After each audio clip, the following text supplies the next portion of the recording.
ముదనపల్లి వెళ్దాం. అక్కడ వైఎస్ షర్మిల బహిరంగ సభలో మాట్లాడుతున్నారు. ఇప్పుడు లైవ్ చూద్దాం. ఇక ఆత్మహత్యలు చేసుకోక ఇక రైతులు ఏమైతారమ్మా అని అన్నాడు. రాజశేఖర రెడ్డి గారు ఉన్నప్పుడు మినిమం 5,000 రూపాయలు పలికింది. ఇప్పుడు 3,500 రూపాయలు కూడా అమ్ముకోలేకున్నాము. అంతా ఇంట్లోనే పెట్టుకుని కూర్చున్నామమ్మా.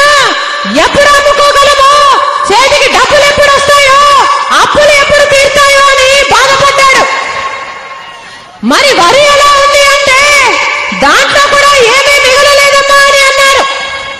చంద్రబాబు నాయుడు గారు ముఖ్యమంత్రిగా ఉన్న 5 సంవత్సరాలలో 9 సంవత్సరాలలో ముఖ్యమంత్రిగా ఉన్నాడు. కానీ 5 సంవత్సరాలలో 60 రూపాయలు పెంచాడు వరికి ధర. రాజశేఖర రెడ్డి గారు ముఖ్యమంత్రిగా ఉన్న 5 సంవత్సరాలలో వరికి మద్దతు ధర 460 రూపాయలు పెంచాడు. 450 రూపాయలు పెంచాడు. ఇప్పుడున్న కిరణ్ కుమార్ రెడ్డి గారు కాంగ్రెస్ ప్రభుత్వంలో 4 సంవత్సరాలున్నా కూడా కేవలం 250 రూపాయలు మాత్రమే పెరిగింది.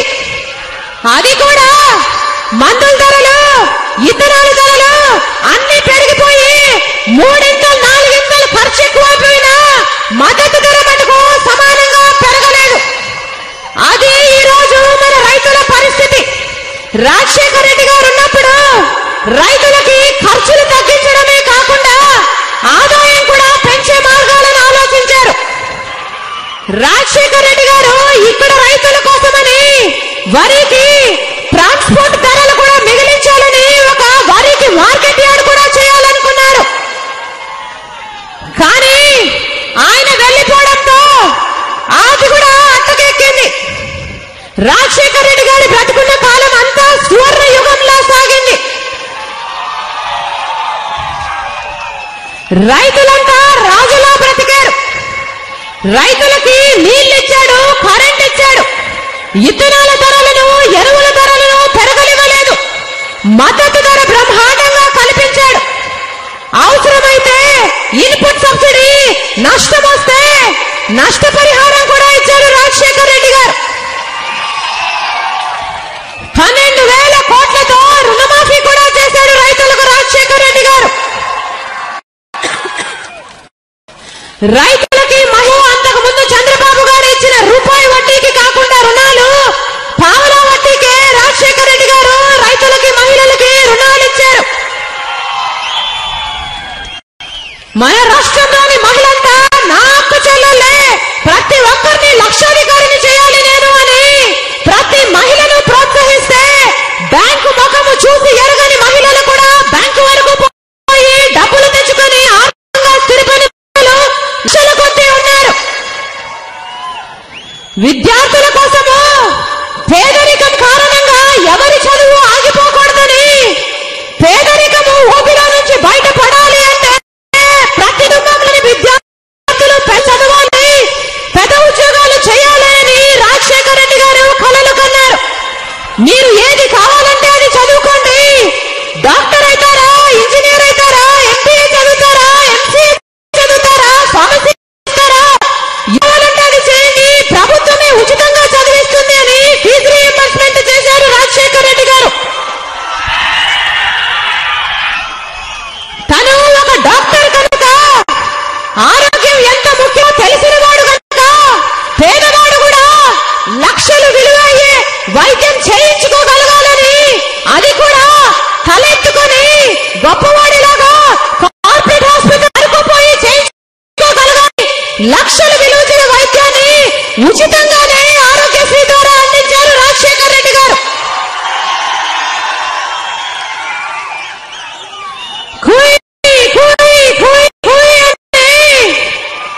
ఫోన్ చేసిన 20 నిమిషాలకే వచ్చేది 108. ఎక్కడ చూసినా కనిపించేది 108, 104. లక్ష ఇళ్లు కట్టించారు రాజశేఖర రెడ్డి గారు. ఇలాంటివి ఎన్నో కార్యక్రమాలు చేశారు రాజశేఖర రెడ్డి గారు. కానీ ఇవన్నీ ఇన్ని అభివృద్ధి కార్యక్రమాలు చేసి కూడా రాజశేఖర రెడ్డి 5 సంవత్సరాల హయాంలో ఒక్క ఛార్జీ కూడా పెంచలేదు. ఒక్క రోజు కూడా ఆర్టీసీ ధరలు పెరగలేదు. ఒక్కసారి కూడా గ్యాస్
రాజశేఖర్ రెడ్డి గారు మాట అంటే మాటే, ఇచ్చిన మాట కోసము ప్రాణం సరే మాట పోకుండా నిలబడేవారు. అలాంటిది రాజశేఖర్ రెడ్డి గారు 2 రూపాయల కిలో బియ్యానికి 2 రూపాయలకే ఇచ్చారు 20 బియ్యం. రెండోసారి ముఖ్యమంత్రి అయినప్పుడు రాజశేఖర్ రెడ్డి గారు స్పష్టంగా వాగ్దానం చేశాడు, 2 రూపాయల కిలో బియ్యము 20 కేజీలు కాకుండా కుటుంబానికి 30 ఇస్తారని వాగ్దానం చేశారు రాజశేఖర్ రెడ్డి గారు. రాజశేఖర్ రెడ్డి గారి రెక్కల కష్టం మీద అధికారంలోకి వచ్చింది ఈ కాంగ్రెస్ పార్టీ. రాజశేఖర్ రెడ్డి గారు ఇచ్చిన అధికారం వీళ్ళకి కావాలి, కానీ రాజశేఖర్ రెడ్డి గారు ఇచ్చిన మాట మటుకు వీరికి అవసరం లేదు. రాజశేఖర్ రెడ్డి ఇచ్చిన మాట నిలబెట్టుకోకుండా కిరణ్ కుమార్ రెడ్డి గారు లెక్కల గారిడీ చేస్తున్నారు. రాజశేఖర్ రెడ్డి గారు 2 రూపాయలకు కిలో బియ్యం ఇస్తే నేను రూపాయికే ఇస్తున్నానని కిరణ్ కుమార్ రెడ్డి గారు గొప్పలు చెప్పుకుంటున్నారు. కానీ నిజానికి రాజశేఖర్ రెడ్డి గారు బ్రతికే ఉంటే ఈ రోజు 20 కిలోల బియ్యం కాస్త కుటుంబానికి 30 కిలోలు ఇస్తారు. అంటే 10 కిలోలు అదనంగా బియ్యం ఇయ్యడం వల్ల ఒక్కొక్క కుటుంబానికి 300 నుంచి 400 రూపాయలు మిగులుతుందన్నమాట. కానీ ఇప్పుడున్న కిరణ్ కుమార్ రెడ్డి గారు 2 రూపాయలకు ఇచ్చే 20 కేజీల బియ్యాన్ని రూపాయి చేస్తే పేదవాడికి మిగిలేది కేవలం 20 రూపాయలు మాత్రమే.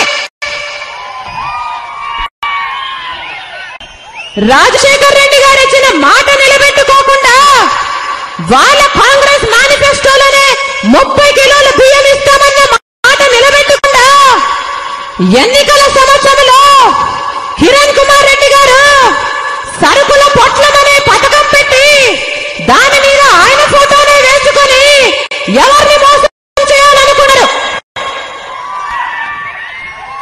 పేదవాడిని మోసం చేసిన ఏ పార్టీకైనా ఏ గతి పడుతుందో చంద్రబాబు గారిని చూసి తెలుసుకోవాల్సిన అవసరం ఉంది. ఒక బియ్యమే కాదు, రాజశేఖర్ రెడ్డి గారు బతుకుంటే ఈ రోజు 9 గంటల ఉచిత విద్యుత్ కూడా వచ్చేది రైతులకి.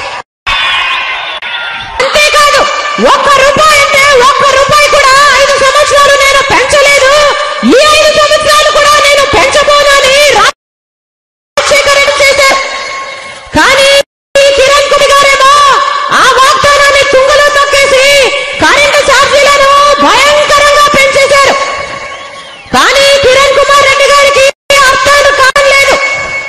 కరెంటు గుండా బిల్లులు వసూలు చేయడం ఏంటి అని ప్రజలంతా ఆశ్చర్యపోతున్నారు. కరెంటు చూద్దామా అంటే ఎక్కడా లేదు. రైతులకు వీళ్ళు ఇచ్చేది 3 కరెంటే. రాజశేఖర్ రెడ్డి గారు ఉంటే 9 గంటలు ఉచిత విద్యుత్ వచ్చేది. 9 గంటలు కాదు కదా, ఇచ్చిన 7 గంటలు కూడా కాదు కదా. కిరణ్ కుమార్ రెడ్డి గారు ఉన్నది 3 మాత్రమే. అదిగో రాత్రిలో చీకట్లో పాములు తేళ్లు తిరిగే సమయంలో కరెంట్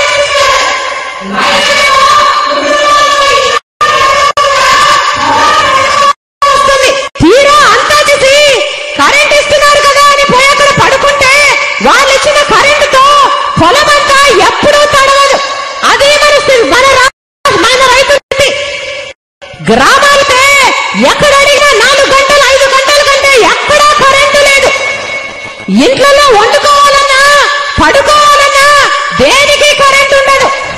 సంవత్సరం పొడుగునా కట్టి చదివిస్తే తీరా పరీక్షలు వచ్చిన సమయంలో ఇప్పుడు కరెంటు తీసేస్తున్నామనే ఇంగితం కూడా కిరణ్ కుమార్ రెడ్డి గారికి లేకుండా విద్యార్థులను కూడా హింసిస్తున్నారు. పరిశ్రమలకైతే మన రాష్ట్రంలో పరిశ్రమలు బతికే పరిస్థితి లేదు. వేల కొద్ది పరిశ్రమలు మూతపడిపోయి లక్షల మంది 20 లక్షల మంది కార్మికులు ఉద్యోగాలు పొంది రోడ్డున పడ్డారంటే ఆ పాపము ఈ కిరణ్ కుమార్ రెడ్డి గారిది కాదా అని అడుగుతున్నాం.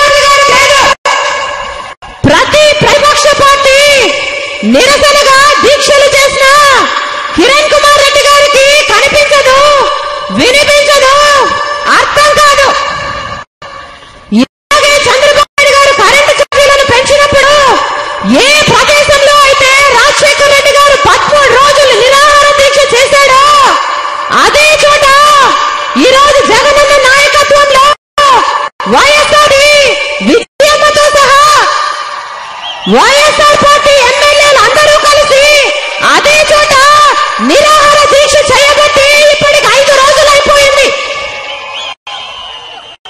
కానీ కిరణ్ కుమార్ రెడ్డిలో మటుకు ఏం లేదు. మనసు బండరాయి అయితే ఎంత కదిలించి ఏమి లాభం? వైఎస్ఆర్ కాంగ్రెస్ పార్టీ ఈ రోజు అంటే జగ్రావు జయంతి ఈ రోజు మొదలుకొని అంబేద్కర్ గారి జయంతి వరకు అంటే 14వ తేదీ వరకు ప్రజా బ్యాలెట్ నిర్వహిస్తుంది. వీళ్ళిద్దరూ పేదల పక్షాన నిలబడి నాయకులుగా నిలిచిన వారు. వీళ్ళిద్దరిని గుర్తు చేసుకుని ఈ రోజు మొదలుకొని అంబేద్కర్ గారి జయంతి వరకు ప్రజా బ్యాలెట్ అని వైఎస్ఆర్టీ కరెంటు ఛార్జీలను పెంచినందుకు నిరసనగా ప్రజల దగ్గర నుంచి వారి అభిప్రాయాలు సేకరించేందుకు ముందుకు వచ్చింది. ప్రతి పట్టణంలోనూ ప్రతి మున్సిపాలిటీలో ప్రతి మండల కేంద్రంలోనూ ఈ ప్రజా బ్యాలెట్ వైఎస్ఆర్ పార్టీ కార్యకర్తలు నిర్వహించడం జరుగుతుంది. మీ అందరూ కూడా రాష్ట్ర ప్రజలందరూ కూడా దాంట్లో పాల్గొని మీ ఇష్టను తెలియజేయాలని ప్రార్థన.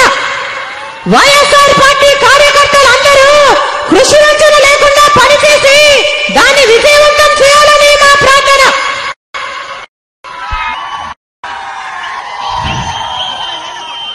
కిరణ్ కుమార్ రెడ్డి గారు ఏకంగా 30,000 కోట్ల రూపాయలను కరెంటు భారంగా ప్రజల నెత్తి మోపి వారి రక్తం పిండైనా సరే వసూలు చేయాలని అనుకుంటున్నారు. ఈ పెంపు ఇంతటితో ఆగేది కాదు. 3 నెలలకు మరి పెంచుతూనే పోదట. కిరణ్ కుమార్ రెడ్డి గారు 30,000 కోట్ల రూపాయలు పెంచారు అంటే ప్రజల నెత్తిన కరెంటు భారం మోపారు అంటే ఇది సరిపోలేదని వ్యాట్ రూపంలో ఇంకొక 10,000 కోట్ల రూపాయలు మోపారు అంటే దానికి కారణము చంద్రబాబు గారు చేసిన కుమ్మక్కు రాజకీయాలు. మొన్న అవిశ్వాస విషయంలో చంద్రబాబు చేసిన కుమ్మక్కు రాజకీయాల వల్ల ఆయన మీద MRO-ING కేసులలో విచారణ జరగకుండా ఉండడానికని కాంగ్రెస్ పార్టీకి అమ్ముడుపోయాడు కాబట్టి తనను తాకట్టు పెట్టి ఈ మాకు కాంగ్రెస్ ప్రభుత్వము కూలిపోకుండా కాపాడాడు కాబట్టి ఈ రోజు ప్రజల నెత్తిన ఈ కరెంటు భారము పడుతుంది. ఆ రోజు అసెంబ్లీ వైఎస్ఆర్ పెట్టిన అవిశ్వాస తీర్మానంలో చంద్రబాబు గారు కూడా ఈ ప్రజా వ్యతిరేక ప్రభుత్వాన్ని దించేయాలి అని ఆయన పార్టీ నిలబడి ఉంటే ఈ పార్టీకి కాంగ్రెస్ ప్రభుత్వం ఎప్పుడో కూలిపోయింది. ఈ ప్రభుత్వం కూలిపోయింటే ఈ ఛార్జీల భారము ప్రజల నెత్తిన పడేదే కాదు. ఈ రోజు ఇంత భారం ప్రజల నెత్తిన పడుతుంది. దానికి కారణము చంద్రబాబు గారు. కరెంటు ఛార్జీల పెంపులో కిరణ్ కుమార్ రెడ్డి గారికి ఎంత భాగం ఉందో చంద్రబాబు గారికి కూడా అంత భాగము ఉంది. ఇద్దరు కలిసి ఇప్పుడు ప్రాణమిత్రులై ఇద్దరు కలిసి ప్రజలు వేపుకు తింటున్నారు. చంద్రబాబు గారు 8 సంవత్సరాలలో 8 సార్లు కరెంటు ఛార్జీలను పెంచితే కిరణ్ కుమార్ రెడ్డి గారు 4 సంవత్సరాలలో 4 సార్లు కరెంటు ఛార్జీలను పెంచారు. అని వీరిద్దరిని దొందే అనగా ఇంకా ఏమనాలి?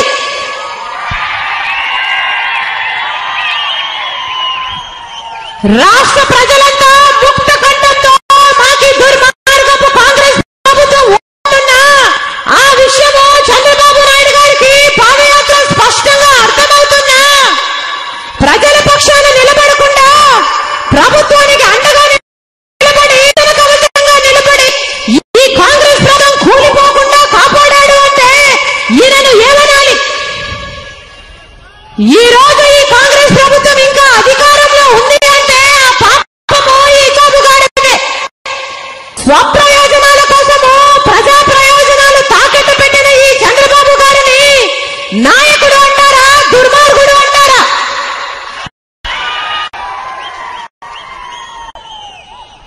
సొంత మామని వెన్నుపోటు పొడిచి అధికారంలోకి వచ్చారు చంద్రబాబు గారు. అధికారం లేకొచ్చి ఆయన చేసింది ఏమేదో వ్యవసాయము దండగా అన్నాడు, ప్రాజెక్టులు కడితే నష్టము అన్నాడు, సబ్సిడీలు ఇస్తే ప్రజలు సోమరిపోతులు అవుతారన్నాడు, రైతుల్ని చూసినట్టు చూశాడు. లక్షల మంది ప్రజలు పొట్టగొట్టి కోసమని వలసలు పోయిన రోజులు అవి. రైతులంతా అప్పులైపోయి ఆత్మహత్యలు చేసుకున్న రోజులవి. ఈ చంద్రబాబు గారు 50 రూపాయలున్న హార్స్ పవర్ ని 665 రూపాయలు చేసిన ధనుడు.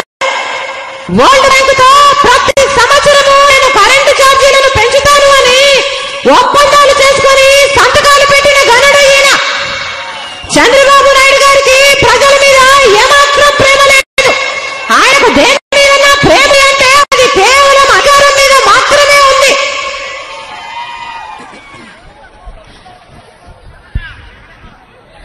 చెప్తా చంద్రబాబు నాయుడు గారు 1990 ఎలక్షన్లలో కొన్ని వాగ్దానాలు చేశాడు. ముఖ్యమంత్రి అయితే ఆయన పార్టీని గెలిపిస్తే ఆడవాళ్ళందరికీ బంగారు మంగళసూత్రాలు చేయిస్తానని, పుట్టిన ప్రతి ఆడబిడ్డకు 5,000 రూపాయలు ఇస్తానని, ఆడపిల్లలకి సైకిల్ ఇస్తానని, ఉచితంగానే వారికి చదువు చెప్పిస్తానని వాగ్దానం చేశాడు. ప్రజలు నమ్మి ఆయనకు ఓటేస్తే ఒక్కటంటే ఒక్క వాగ్దానం కూడా నిలబెట్టుకోలేదు చంద్రబాబు గారు. అమ్మకేమో అన్నం పెట్టుకొని చిన్నమ్మకు బాధలు చేస్తానన్నాడట ఒకడు.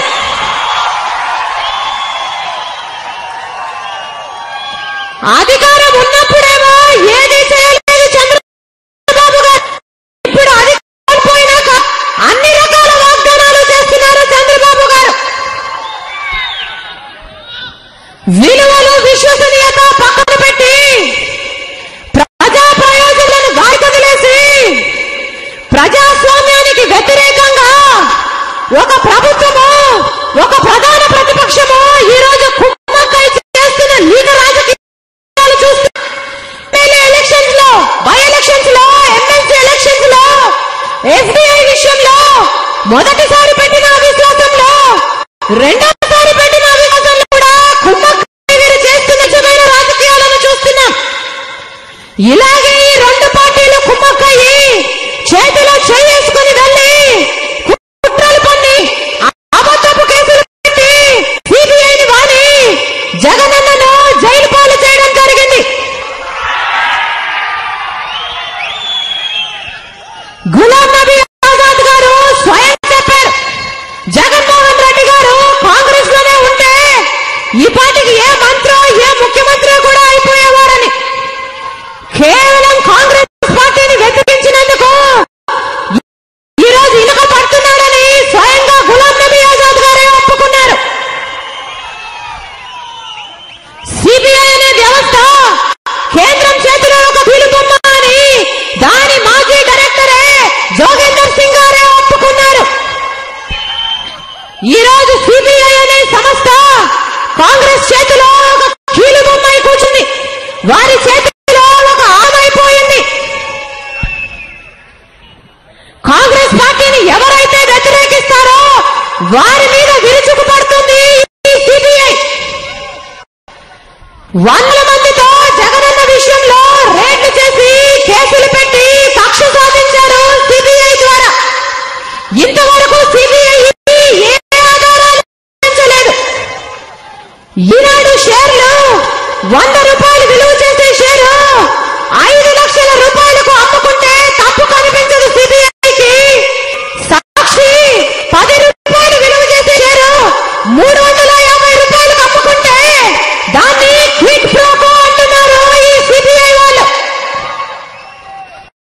ఒక నాయకుడైన జగన్మోహన్ రెడ్డి గారిని ఇప్పటికీ జైల్లో పెట్టి 10 నెలలైతుంది. ఎన్నో ఆరోపణలు మోపారు, కానీ ఒక్క రుజువు కూడా చూపించకుండా ఇన్ని నెలలు ఒక అభిమానం ఉన్న నాయకుడిని జైల్లో పెట్టే హక్కు వీరికి ఎవరిచ్చారని అడుగుతున్నాం.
జైల్లో అయినా పెడుతుంది, కేసులైనా నడిపిస్తుంది.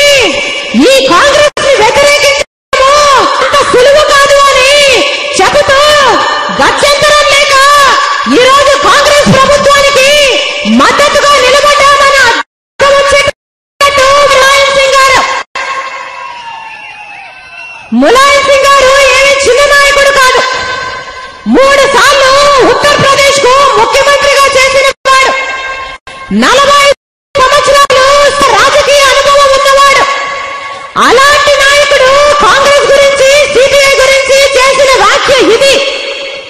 ఆయనే కాదు, కేంద్రం ఉన్న ప్రతి ప్రతిపక్ష పార్టీ కూడా సిబిఐని ఈరోజు విమర్శిస్తూనే ఉంది. మరి ఇప్పుడు విచారణ జరగాల్సింది కాంగ్రెస్ సిబిఐ జగన్మోహన్ రెడ్డి గారి మీదనా? ఇప్పుడు విచారణ జరగాల్సింది సిబిఐ కాంగ్రెస్ చేతిలో కీలుబొమ్మ ఎలా అయింది అన్న అంశం మీదనా, లేకపోతే జగనన్న మీదనా? ఒకప్పుడు CBI Congress bureau of investigation గా పేరు తెచ్చుకుంది. కానీ ఇప్పుడు ఈ బ్లాక్ మెయిల్ సంస్థ కాంగ్రెస్ పార్టీకి ఊపిరినిచ్చే ఆక్సిజన్ గా మారిపోయింది.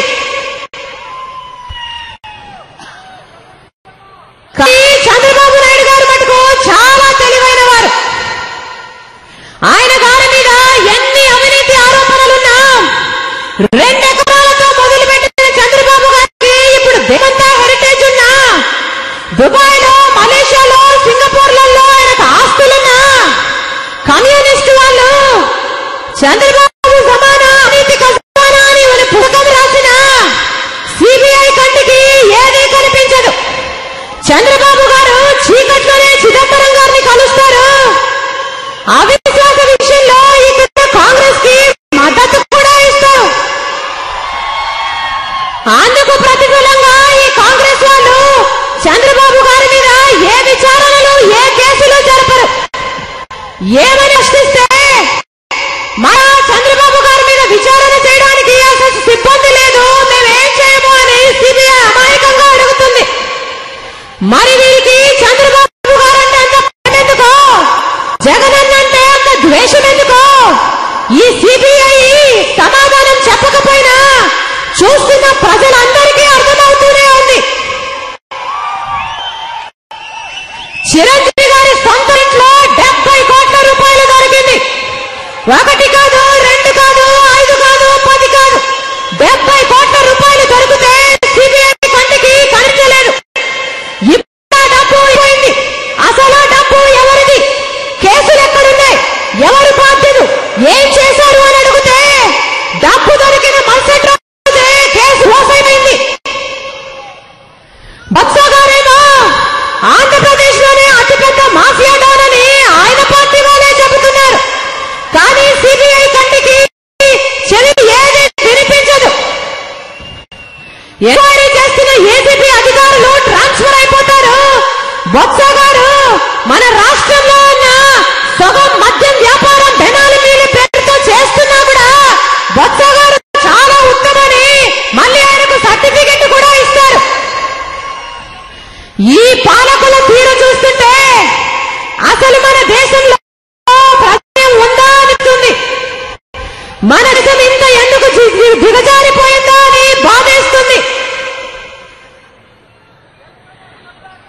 జగనన్నను దోషి అని విమర్శిస్తున్న ప్రతి నాయకుడికి మళ్ళీ గుర్తు చేస్తున్నాం, జగనన్న దోషి అని ఏ కోర్టు చెప్పలేదు.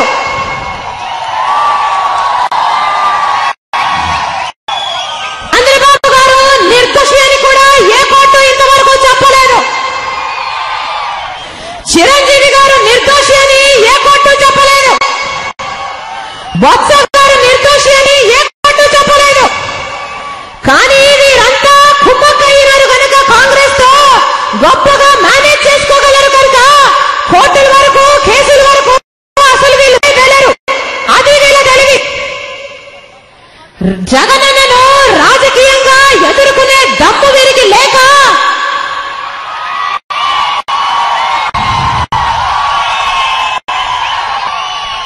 ఈ నాయకులంతా ఈ రోజు సిబిఐ వెనకాల దాక్కుని మరీ దాడి చేస్తున్నారు.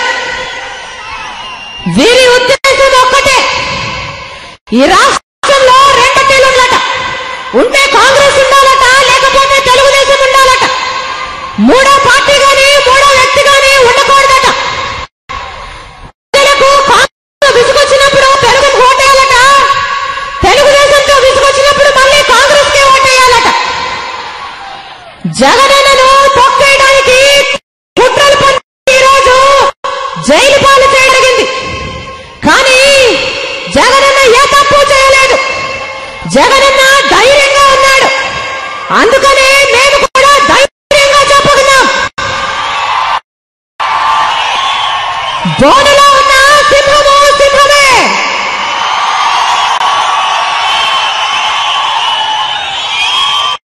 దేవుడు ఉన్నాడన్నది ఎంత నిజమో, మంచివాడి పక్షాన ఆయన నిలబడతాడు అన్నది కూడా అంతే నిజం.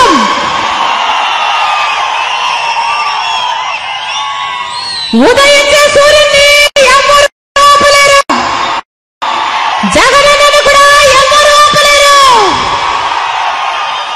ఒక రోజు త్వరలోనే వస్తుంది, ఆ రోజున జగనన్న వచ్చి మనందరినీ రాజ్యం స్థాపించే దిశగా నడిపిస్తాడు. ఆ రోజు వచ్చేంత వరకు మీరందరూ జగనన్నను ఆశీర్వదించాలని, వైఎస్ఆర్ పార్టీని బలపరచాలని, మాతో కలిసి కలం తొక్కాలని మా ప్రార్థన. రాబోయే రాజన్న రాజ్యంలో జగనన్న ముఖ్యమంత్రి అయిన తర్వాత రైతు మళ్ళీ రాజవుతారు. రాజశేఖర్ రెడ్డి గారు ప్రతి కళ జగనన్న నెరవేరుస్తాడు. రాజశేఖర్ రెడ్డి గారి ప్రతి వాగ్దానంతో జగనన్న నిలబడాడు. ప్రతి విద్యార్థి గొప్ప చదువులు చదువుకొని గొప్ప ఉద్యోగాలు చేయాలి అన్న రాజన్న కళ జగనన్న నెరవేరుస్తాడు. మన రాష్ట్రంలో గుడిసెనే ఉండకూడదు, ప్రతి పేదవాడికి కూడా ఒక పక్క ఇల్లు ఉండాలి అన్న రాజన్న కళ జగనన్న నెరవేరుస్తాడు. ఈసారి వచ్చే రాజన్న రాష్ట్రంలో మహిళలకి రైతులకి అసలు వడ్డీ లేకుండానే రుణాలు ఇస్తారు. మన వృద్ధులకి వితంతువులకి పెన్షన్ 700 రూపాయలు అవుతుంది. మన వికలాంగులకి పెన్షన్ 1000 రూపాయలు అవుతుంది. మన మహిళలను వారి పిల్లలు చదివించుకోవడం కోసము, వారిని ప్రోత్సహించడం కోసము 2 పిల్లలకు చొప్పున 10వ తరగతి వరకు ఒకరికి 500 రూపాయలు నెలకి అకౌంట్లోనే పడుతుంది. ఇంటర్ అయితే నెలకు 700, డిగ్రీ అయితే నెలకి 1000 రూపాయలు అకౌంట్లోనే పడుతుంది. ఫీజు రీయింబర్స్మెంట్, ఆరోగ్యశ్రీకి మళ్ళీ ప్రారంభిస్తాడు జగనన్న. రాజన్న చెప్పిన మేలులు చేశాడు, చెప్పనివి కూడా ఎన్నో చేశాడు.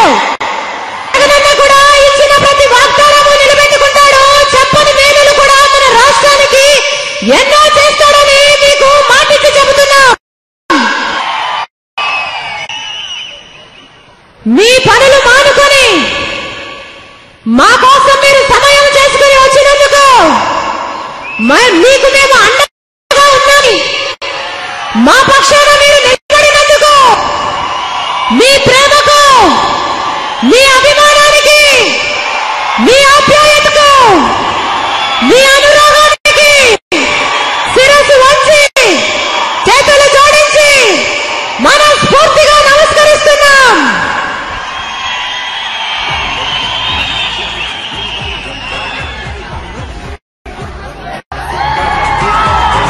సైనికులు రవిలే యువకుల లక్ష్యం, నీ